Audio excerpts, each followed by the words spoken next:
Phone switch ഓഫാ.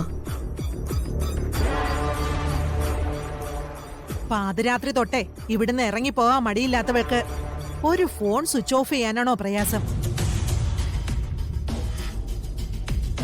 ഇത്രയും നേരം ഞാൻ അവളെ ന്യായീകരിച്ച് സംസാരിച്ചതാ. പക്ഷേ ഈ പറയുന്നത് സത്യമാണെങ്കിൽ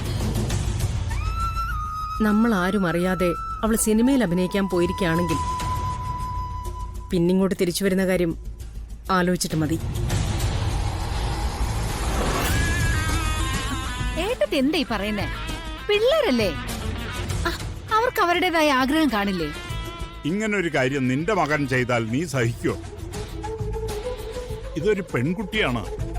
അങ്ങനെ ഒരാൾ മണ്ടിയാക്കുമ്പോ കണ്ടു നിൽക്കാൻ നമ്മുടെ കുടുംബവും. എന്നാണെന്ന് വെച്ചാൽ തിരിച്ചു വരട്ടെ.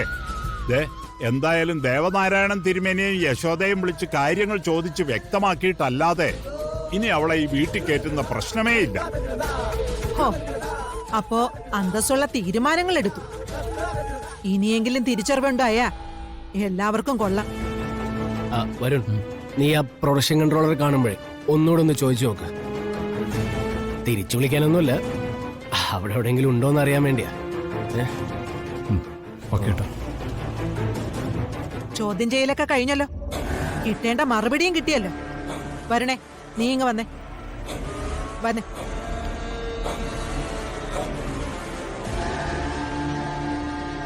അച്ഛാ, വരുൺ മാത്രം പറയുന്നത് വിശ്വസിച്ച അവസാനം നമുക്ക് അബദ്ധം പറ്റുമോ? ഈ കാര്യത്തിൽ കൽപ്പനയ്ക്ക് എന്താ ഇത്ര നിർബന്ധം? ഇതുവരെ വരുൺ കുറ്റവാളിയാകുമെന്ന പ്രതീക്ഷയിലായിരുന്നല്ലോ നിങ്ങളെല്ലാവരും. വരുൺ കുറ്റവാളിയായിട്ട് എനിക്കെന്താ കാര്യം? കുടുംബത്തിൽ വേറൊരു പ്രശ്നം വരണ്ടെന്ന് കരുതി ഞാൻ പറഞ്ഞതേ ഉള്ളൂ.